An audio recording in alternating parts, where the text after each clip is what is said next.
일본이 30년 동안 숨겨온 해양기술 조작이 드러났습니다. 북미 안보라인 전체가 충격에 빠졌습니다. 그날 일본은 독도를 자신들 영토라 선언했습니다.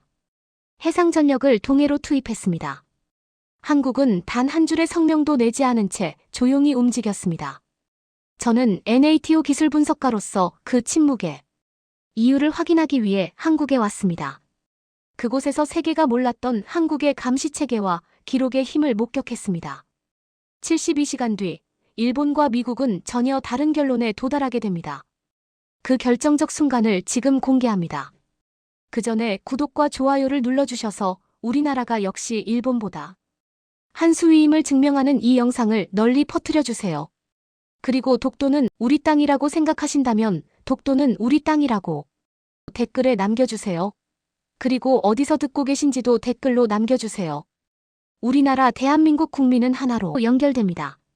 그럼 사연 바로 시작합니다. 저는 숫자를 믿는 사람입니다. 감정이 아니라 데이터로 세상을 읽어왔어요. 캐나다 국방부 산하군사기술분석국에서 15년을 일하면서 저는 단 한 번도 직감으로 보고서를 쓴 적이 없습니다. 모든 판단에는 근거가 있어야 했고 모든 결론에는 수치가 따라붙어야 했죠. 그게 클레어 맥켄지라는 분석가의 철칙이었습니다. 2024년 3월 제 책상 위에 두꺼운 문서 뭉치가 도착했습니다. 일본 방위성이 보낸 자료였어요. 제목은 독도 주변 해역 감시 능력 및 해양 우위 분석 보고서였습니다. 나토 회원국들과 공유하기 전에 제3자 검증이 필요하다며 캐나다 측에 감수를 요청한 것이었죠. 저는 동아시아 해양안보 분야를 맡고 있었기 때문에 자연스럽게 이 업무가 제게 넘어왔습니다. 솔직히 말하면 처음엔 별 기대가 없었어요. 영토 분쟁 관련 자료는 대부분 자국에 유리한 방향으로 편집되어 있거든요. 그런데 일본의 보고서는 달랐습니다. 페이지를 넘길수록 감탄이 나왔어요. 위성 이미지 분석, 해류 데이터, 레이더 탐지 범위 시뮬레이션까지 모든 자료가 체계적으로 정리되어 있었고 시각화 수준도 나토 표준을 훌쩍 넘어섰습니다. 320페이지에 달하는 분량이었는데 허투루 채워 넣은 부분이 없었어요. 특히 인상 깊었던 건 해상 초계 능력 비교표였습니다. 일본 해상자위대의 이지스함 8척, 대잠 초계기 운용시간, 무인 수상정 배치 현황. 그 옆에는 한국 해군의 수치가 나란히 적혀 있었죠.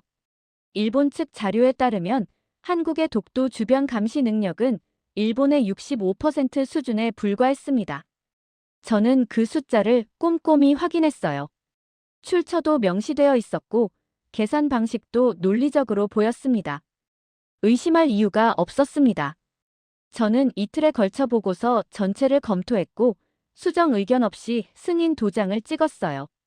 그리고 나토 정보 공유 채널을 통해 유럽과 북미 동맹국들에게 배포되었습니다. 제 서명이 들어간 문서였죠. 그때까지만 해도 저는 제가 한 일이 옳다고 확신했습니다. 그로부터 사흘 뒤 독도 사태가 터졌습니다. 새벽 5시에 전화가 울렸어요. 오타와 국방부 상황실이었습니다. 일본 해상자위대 구축함 3척이 독도영해 인근까지 접근했다는 보고였죠. 저는 잠에서 완전히 깨기도 전에 옷을 입고 출근했습니다. 상황실에 도착하니 화면 가득동에 해역 지도가 떠 있었어요. 3개의 붉은 점이 독도를 향해 움직이고 있었습니다. 그런데 이상한 점이 있었어요. 한국 측 반응이 보이지 않았습니다. 보통 이런 상황이면 즉각적인 경고방송이 나가고 해경 함정이 출동하고 외교부 성명이 발표됩니다. 하지만 한국은 침묵했어요. 1시간이 지나도 2시간이 지나도 아무런 공식 반응이 없었죠. 저는 처음에 통신장애인가 싶었습니다. 오전 9시 긴급 화상회의가 소집되었습니다. 오타와, 워싱턴, 도쿄가 동시에 연결되었어요. 일본 측 담당자가 먼저 발언했습니다. 한국의 대응 지연은 기술적 한계 때문일 가능성이 높다고요. 제가 승인했던 그 보고서의 내용과 정확히 일치하는 분석이었죠. 워싱턴의 국방부 관계자도 고개를 끄덕였습니다. 한국 해군의 실시간 감시 체계가 일본보다 뒤처진다는 건 이미 검증된 사실 아니냐고요. 저도 동의했습니다. 데이터가 그렇게 말하고 있었으니까요. 10시간이 지나서야 한국 외교부가 첫 번째 성명을 발표했습니다. 내용은 단 3문장이었어요. 상황을 주시하고 있다. 필요한 조치를 취할 것이다. 추가 발표는 추후 예정이다. 그게 전부였죠. 회의에 참석한 미국 측 분석관이 혀를 찼습니다. 10시간 걸려서 저 3문장이냐고요. 저도 속으로 같은 생각을 했습니다. 그날 오후 나토 본부에서 초안 보고서가 회람되었습니다. 제목은 동해 해역 긴장 상황 일본 해상 전력의 신속 대응 및 한국 대응 지연 분석이었어요. 결론은 명확했습니다. 일본의 기술력과 즉흥 능력이 한국을 압도하고 있으며 이 지역의 해양안보 파트너로서 일본의 신뢰도가 더 높다는 내용이었죠. 그 보고서의 기초 자료로 제가 승인한 일본의 분석 보고서가 인용되어 있었습니다. 저는 뿌듯하지 않았습니다. 그냥 당연하다고 생각했어요. 데이터가 말해주는 결론을 따랐을 뿐이니까요. 감정 개입 없이 숫자가 가리키는 방향으로 판단을 내린 것이죠. 그게 분석가의 일이라고 믿었습니다. 하지만 이상한 느낌이 남았습니다. 한국의 그 긴 침묵이 계속 마음에 걸렸어요. 10시간 동안 아무것도 하지 않았던 걸까요? 정말로 대응 능력이 없어서 그랬던 걸까요? 그때는 알지 못했습니다. 제가 보고 있던 것이 빙산의 일각도 아니었다는 걸요. 수면 아래에는 제가 상상도 하지 못했던 것들이 움직이고 있었습니다. 나중에야 깨달았죠. 한국은 대응하지 않은 게 아니었습니다. 말하지 않았을 뿐이에요. 모든 걸 보고 있었고 모든 걸 기록하고 있었죠. 그리고 저는 그 사실을 전혀 모른 채 일본이 보여준 화려한 슬라이드만 보고 판단을 내려버렸던 겁니다. 제 이름이 들어간 보고서가 나토 전체에 퍼져나가고 있었습니다. 그 보고서가 얼마나 큰 파장을 일으킬지 그때의 저는 전혀 예상하지 못했어요. 저는 그저 제 일을 했다고 생각했습니다. 차갑고 객관적인 데이터에 기반해서요. 하지만 그 차가운 데이터라는 것이 처음부터 기울어진 운동장 위에 놓여 있었다면요? 저는 그 가능성을 단 한 번도 의심하지 않았습니다. 그게 제 첫 번째 실수였습니다. 일주일 뒤 예상치 못한 지시가 내려왔습니다. 한국을 직접 방문하라는 명령이었어요. 일본 자료만으로 보고서를 확정하기 전에 한국 측 실사도 필요하다는 게 상부의 판단이었죠. 저는 내심 불필요한 출장이라고 생각했습니다. 이미 결론은 나 있었으니까요. 인천공항에 도착한 건 화요일 오후였습니다. 입국장을 빠져나오자 양복 차림의 남성이 제 이름이 적힌 팻말을 들고 서 있었어요. 서정우. 한국 국방부 국제협력과 부국장이었습니다. 그는 악수를 건네며 짧게 인사했습니다. 먼 길 오셨습니다. 맥켄지 박사님. 그게 전부였어요. 차에 오르자 그가 말했습니다.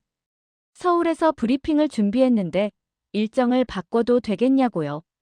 저는 어디로 가는 거냐고 물었습니다. 그는 짧게 대답했어요. 직접 보시는 게 빠를 것 같습니다. 차는 서울 방향이 아니라 동쪽으로 향했습니다. 4시간을 달려 도착한 곳은 동해안의 해군기지였습니다. 철조망 너머로 회색 함정들이 정박해 있었어요.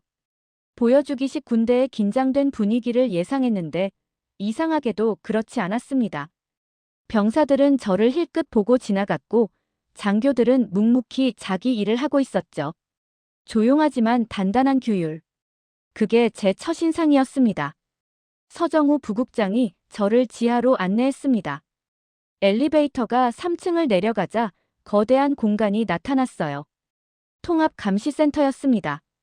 수십 개의 화면이 벽면을 가득 채우고 있었고 그 앞에서 요원들이 조용히 데이터를 분석하고 있었죠.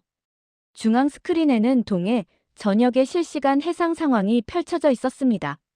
담당 장교가 다가와 설명을 시작했습니다. 그가 화면을 확대하자 일본 구축함 3척의 궤적이 나타났어요. 그런데 이상한 점이 있었습니다. 궤적이 독도 접근 시점부터 시작된 게 아니었어요. 함정이 모항에서 엔진을 켠 순간부터 모든 움직임이 기록되어 있었습니다. 출항 27분 전 엔진 예열, 출항 직후 속도 변화, 항로 수정 시점까지. 전부요. 저는 멍하니 화면을 바라봤습니다. 한국은 처음부터 알고 있었던 겁니다. 일본이 움직이기 시작한 그 순간부터요. 그렇다면 왜 10시간 동안 침묵했던 걸까요? 서정우 부국장이 제 옆에 섰습니다. 조용한 목소리였어요. 말하지 않은 것과 모르는 것은 다릅니다, 박사님. 저는 대답하지 못했습니다. 제가 그토록 신뢰했던 일본의 자료, 그 정교한 그래프와 시뮬레이션보다 눈앞의 실시간 시스템이 훨씬 더 정밀해 보였거든요. 처음으로 의심이 생겼습니다. 내가 뭔가를 놓친 게 아닐까? 그때 경보가 울렸습니다. 감시센터 전체에 붉은 불빛이 번졌어요. 요원들이 일제히 화면을 향해 고개를 돌렸습니다. 중앙 스크린에 새로운 점 2개가 나타났어요. 일본 구축함이 2척 더 출항한 겁니다. 기존 3척과 합류하기 위해 고속으로 이동 중이었죠. 저는 심장이 철렁했습니다. 이건 단순한 정찰이 아니었어요. 확전이었습니다. 제 휴대폰이 동시에 울리기 시작했습니다. 워싱턴에서 온 긴급 메시지였어요. 일본이 전력을 증강했다. 한국의 대응 상황을 즉시 보고하라. 저는 주변을 둘러봤습니다. 한국 요원들은 여전히 차분하게 화면을 주시하고 있었어요. 패닉의 기색이 없었습니다. 이상했죠. 30분 뒤 워싱턴과 도쿄의 분석이 도착했습니다. 결론은 한결같았어요.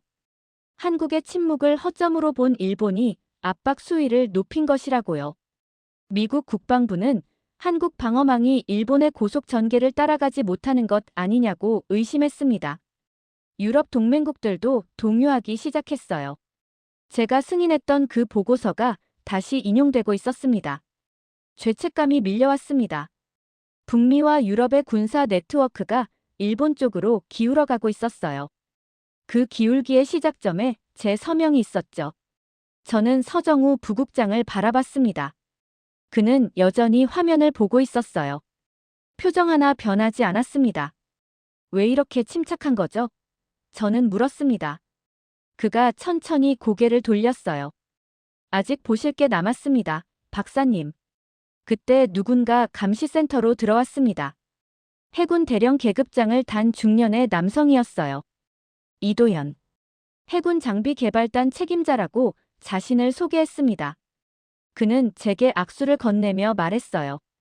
혼란스러우시죠, 박사님. 이해합니다. 하지만 조금만 더 보시면 상황이 달라 보일 겁니다. 이도현 대령이 중앙 콘솔로 다가갔습니다. 그가 몇 가지 명령어를 입력하자 화면이 바뀌었어요. 일본 구축함 5척의 궤적이 나타났습니다. 그런데 제가 방금 본 것과 달랐어요. 추가 출항한 2척의 움직임이 이미 표시되어 있었거든요. 타임스탬프를 확인했습니다. 32분 전. 경보가 울리기 한참 전이었죠. 저는 믿을 수 없었습니다. 어떻게 알았죠? 이도현 대령이 대답했어요. 위성, 수중 센서, 수면 감시 체계가 통합되어 있습니다. 여기에 인공지능 분석이 더해지죠. 일본 함정이 모항에서 연료를 채우는 순간부터 우리 시스템은 출항 가능성을 계산하기 시작합니다. 화면이 다시 바뀌었습니다. 이번엔 예측 모델이었어요. 일본 구축함들의 예상 항로가 3가지 시나리오로 표시되어 있었습니다. 독도 우회, 직접 접근, 그리고 현재 진행 중인 협공 대형. 놀라운 건 3번째 시나리오의 정확도였어요. 실제 움직임과 93% 일치했습니다. 저는 입이 벌어졌어요. 그렇다면 왜 대응하지 않은 겁니까? 저는 물었습니다. 이도현 대령이 고개를 저었어요. 대응하지 않은 게 아닙니다. 관찰하고 있었던 겁니다. 일본이 어디까지 나오는지 끝까지 보려고요. 선제 대응은 빌미를 줍니다. 우리는 기록을 남기는 쪽을 택했어요. 저는 그제야 이해하기 시작했습니다. 한국의 침묵은 무능이 아니었어요.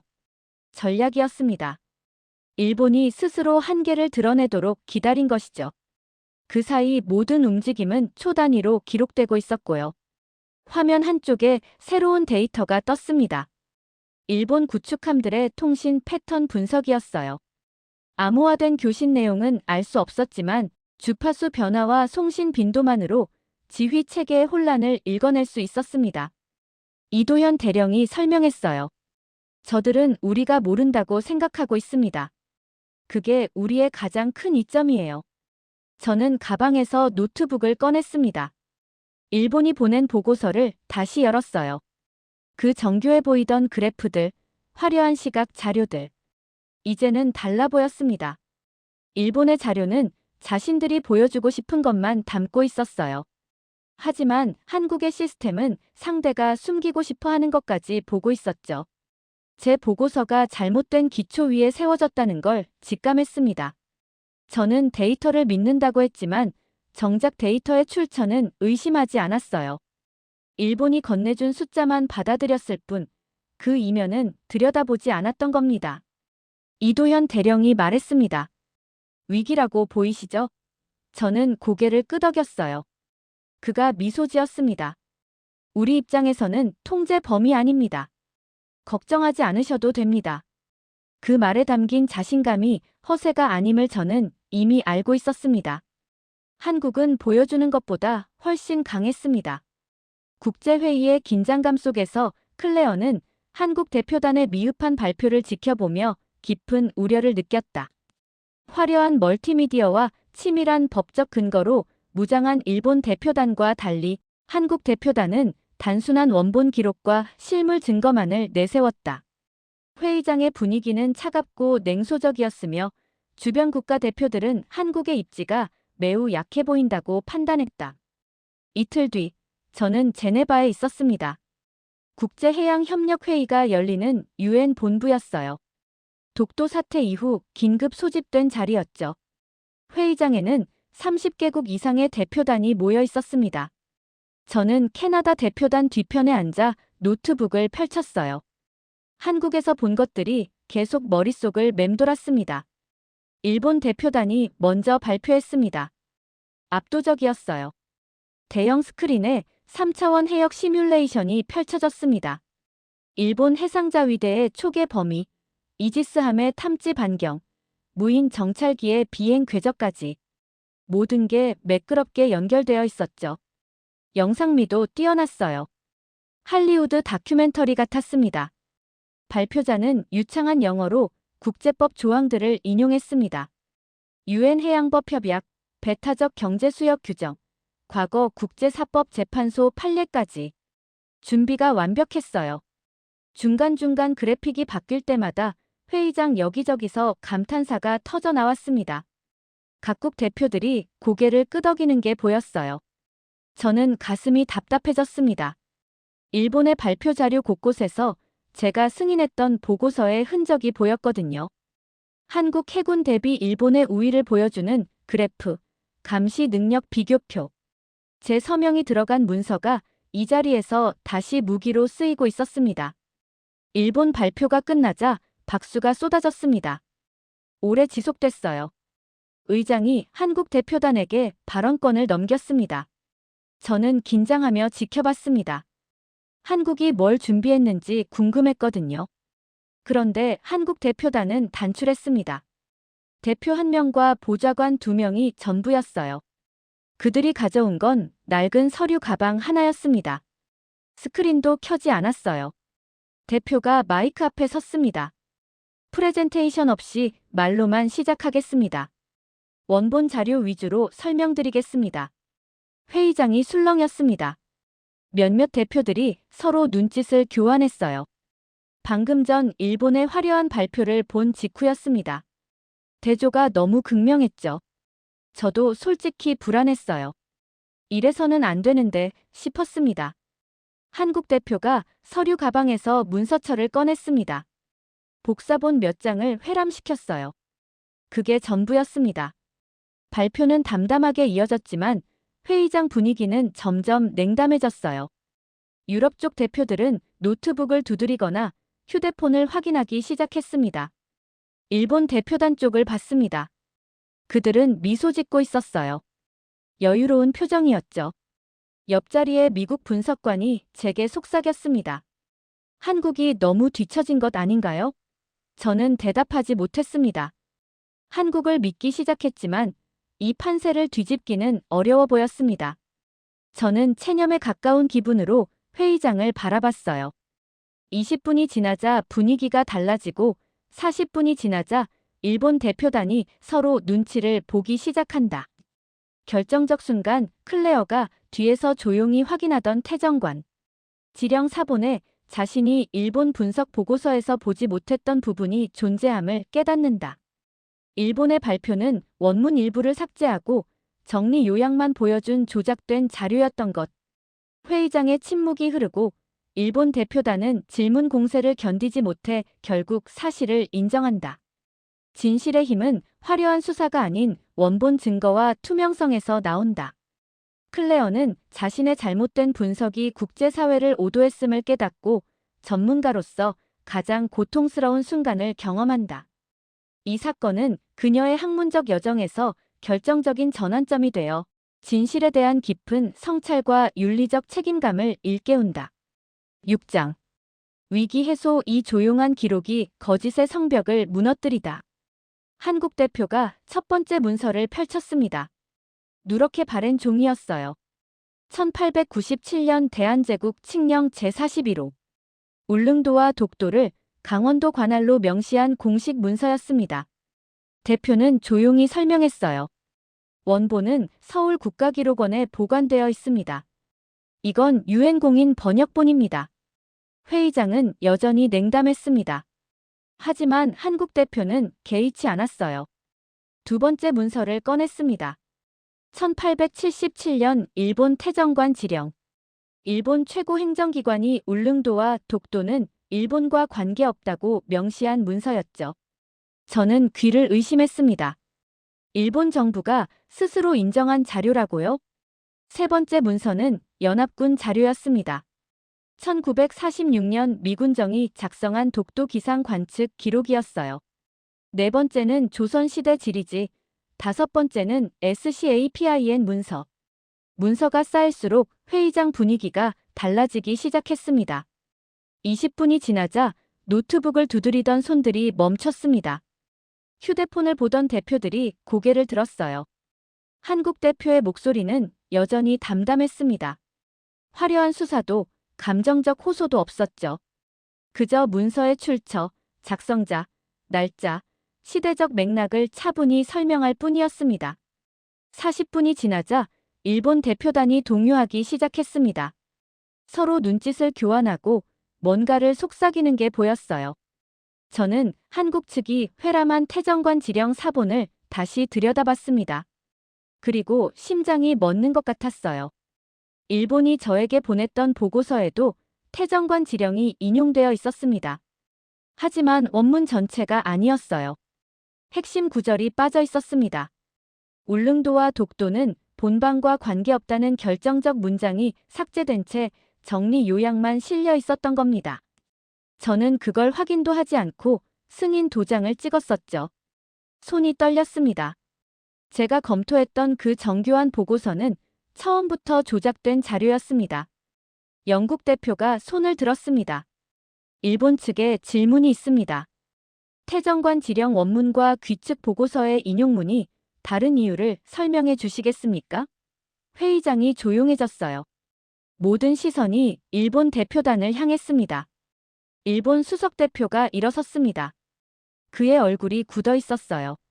몇 초간 침묵이 흘렀습니다. 그가 입을 열었어요.